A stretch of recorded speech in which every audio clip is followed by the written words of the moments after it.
The retail market terrain in Uganda is getting very hard, especially for multinational players. Now, in the past 5 years, we've seen Uchumi and Nakumat exiting the market. Now, of late, or you'd say the latest victim is Pep Stores, the South African-based company. Now, of course, the reason being cited by this company for the exit out of Uganda's market is the impact that the COVID-19 pandemic has had on its targeted customers, retail customers. But there are others. If you talk to experts, they will tell you that there's more than meets the eye. But we'll be delving into those issues in our subsequent shows. It's Man and Markets. I'm Charles Boyd, your host. Welcome to the show. Well, we are all working digitally, or at least a bulk of us, because it's being encouraged for us to keep the social distance and use the different IT platforms, online platforms, to continue working. Indeed, a number of employers have encouraged their employees to work from home and use IT platforms like Zoom, Skype, and the like. But there are risks that come with this kind of migration. Digital platforms are good for business, but they are also laden with a number of risks that one needs to pay attention to. Today, we pick the minds of experts in this area to try and find out what can we do to avoid those risks.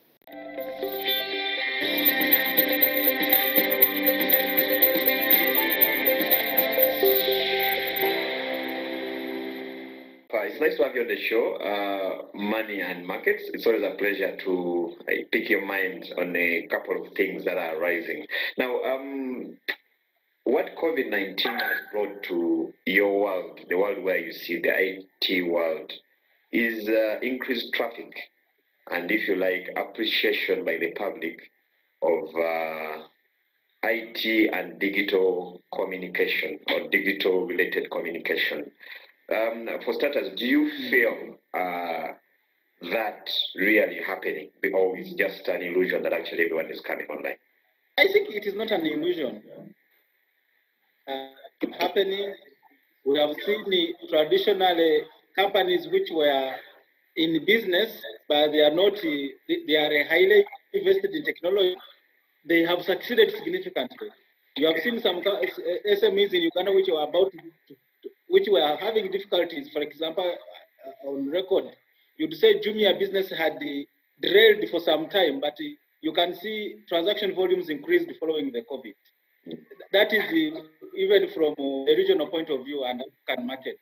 You have seen banks which have who embrace technology early on have been able to really grow significantly. And we are talking to kinds of Stanchart. Stanbic Bank has gone full swing into digital. The same thing with DFCU. And even other banks would see they are small. All of them have prioritized technology, and we have seen increase in transaction volumes. And the global companies like Zoom, currently we are on a Zoom call. These were the underdogs in the technology, but suddenly they are the top with the huge market capitalization. They are already unicorns, and it goes across all these kind of companies. You have seen the companies like Amazon now has overtaken Microsoft founder Jeff Bezos as the richest man alive in the world today. Why? Because he has been able to leverage from the benefits of COVID. People are at their homes, they need convenience, and the only equalizer has been technology, solving the problems brought by COVID, which is quarantine, physical or social distancing, and things like this. So it is true. There has been an increase in transaction volumes. Even technology companies themselves, MTN and the Airtel in Uganda, they have seen increase. People are online. I hear you. It's a good thing, but of course, sometimes good things, carry with themselves a couple of challenges here and there. I don't want to use the word bad things. What are the risks, or what should someone be, keenly try to look out for as we see this shift to, a lot of digital communication, or as more people shift online? What are the risks that are likely to happen or emerge? So, of course, already in Uganda, you have seen an increase in the rate of abuse of digital channels. You see, when people don't meet physically, in which case they can now get the things we call it on their chest to you directly, they take it online. And so you have seen a lot of character assassination via online on a social basis, basically. But also you have seen a lot of dumping online where too much content is being shared again and again. So that has increased a lot of intellectual property theft, piracy, and so many things, because everybody wants to have their voice. Traditionally, you would have these people in a room and they meet and they talk, which we would call maybe KB, social talks, and the rumors, and these kind of talks. So we are now taking them online, and that you see many people are talking about social media abuse, social media character assassination, and many of these kind of vices. But that is from the social point of view. When it comes to e-commerce, we have seen a threat to e-commerce existence because many people are trying to innovate on how to take now the fraud they would do physically through theft into online means. So having problems of where your identity is being stolen, these are all the schemes which have always existed for long since technology and the online systems came on. But now they have just been upgraded and given a more high level of sophistication. So we are looking at what we call spear phishing. We are looking at what we call form jacking. If you go to an online site, you are putting your details. It is easier. Somebody can hijack your form and pretend that it is you and take your identity and assume that identity. We have seen a lot of banking fraud.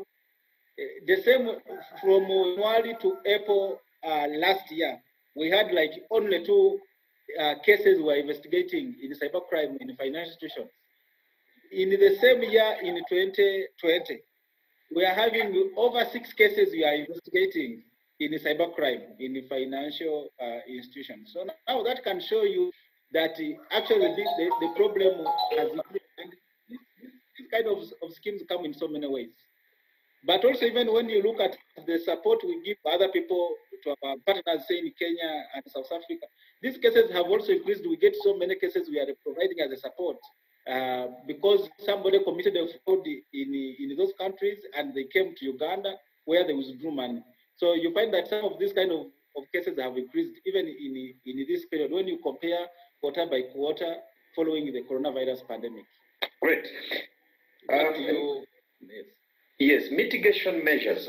How best can someone guard against such, vices affecting the operations? Assuming you're a business or you're an individual, how best can someone protect data? How best can someone protect, if it's a financial institution, protect against intrusion from hackers? When you understand your threats, then you are able to know what is the best solution to each threat. The biggest challenge of spear phishing, which coronavirus has brought, many people are sending you a link telling you for see the top 6 symptoms of COVID. So anybody is going to want to download. So you can receive that via email, via social network like WhatsApp, or via a social sharing site like Facebook or Twitter. You click on it, maybe it installs an application in your phone, which you may not know, and that becomes something which is going to compromise your security.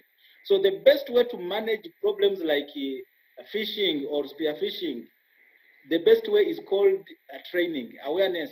You have to get people understand that if any email or message comes from a user you don't know, you don't expect, do not click on that kind of things. And so that they know that you don't just click on anything. That is now on managing the threat of threat intelligence. But when you come to, for example, somebody, when you go to a website, say any bank which is offering online banking, if you go to their website and you are putting your details, some of those banks have sent you messages telling you of the unique URL you should use.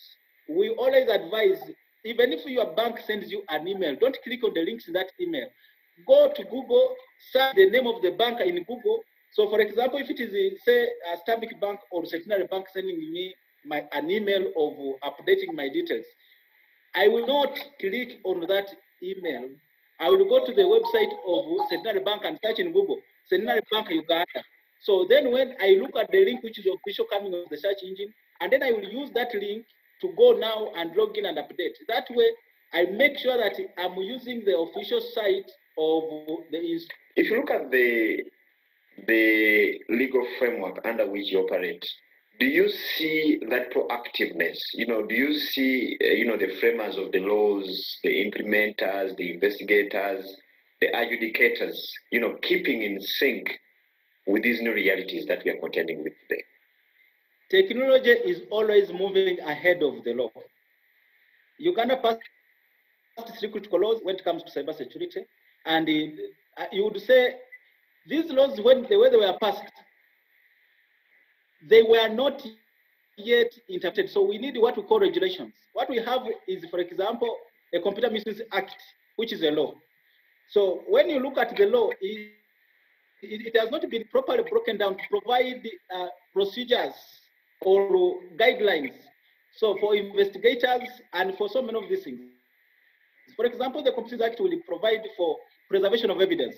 Now, when it provides for preservation of evidence, it doesn't properly place responsibility that if, for example, at NTV, one of the staff at NTV uses a computer within the network and only accesses into my network or any network of any government institution and modifies data, maybe he logs into the payroll system of government, adds a new person who was not supposed to be there, and then after the connection, he leaves. So government, when they are paying their salary, they look into that system, maybe because they don't have threat intelligence and advanced data analytics. They may not be able to monitor this until maybe after paying that person for like a year. Now, in that case, they have breached the Commissions Act. So now, when they do get to know later, maybe government has investigated and they have understood that there is a person who was connecting to our network, the question is going to be, who is this person? When did they connect to the network? What did they do when they connected? So you are reading the who did what, where, when, and why. And as you answer that one, you realize that an IP address, which is officially assigned to NTV, did connect. But remember, in Uganda, we have not created this strong data center for real-time monitoring of threats. In other countries, what they do is they will know the IP address of an institution, for example, like NTV. Currently, telecoms may know that information. However, it is not available in maybe a public database, whereby me as a private investigator, I can log into that database, I can find something that. What the law has given us is I can go to police, report a case, then with that case, go to court, issues a court order goes to, say, the telecom provider, maybe Airtel, UTL, or MTN, asking MTN to give me, for example, the who owns the particular IP address, which I think could have been the cause of which was used in the commission of the crime.